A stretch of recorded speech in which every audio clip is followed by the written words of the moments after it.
Bests in a moment, and Roger Ebert compares Bill O'Reilly to a mouse with an erection. Time for Countdown's top 3 best persons in the world. Number 3, best bad driver.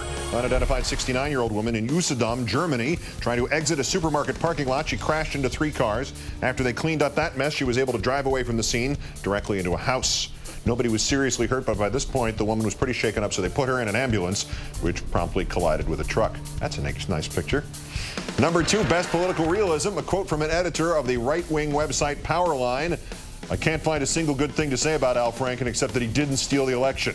From a prominent blogger at the far-right National Review Online. Title, Why Coleman Should Drop Out. If he keeps up the fight, he is likely to lose, unnecessarily deprive Minnesota of a 2nd senator, and his political career, seen as a sore loser, and hurt his party. This is, I think, the last moment where he can exit with some dignity.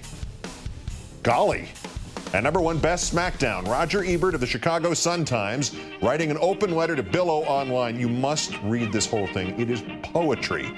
But there are some highlights first. Dear Bill, thanks for including the Chicago Sun-Times on your exclusive list of newspapers on your Hall of Shame. To be in an O'Reilly Hall of Fame would be a cruel blow to any newspaper. It would place us in the favor of a man who turns red and starts screaming when anyone disagrees with him.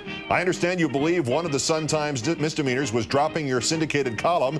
My editor informs me that very few readers complained about the disappearance of your column, adding many more complained about Nancy and Sluggo. We dropped it to save a little money after they looted the paper of millions. Now you call for an advertising boycott. It is unusual to observe a journalist cheering for a newspaper to fail. Bill, I am concerned that you have been losing touch with reality recently. Did you really say you are more powerful than any politician? That reminds me of the famous story about Squeaky, the Chicago mouse. It seems that Squeaky was floating on his back along the Chicago River one day. Approaching the Michigan Avenue lift bridge, he called out, "Raise the bridge, I have an erection." Oh, Roger. Squeaky the Chicago mouse. The Squeaky Factor.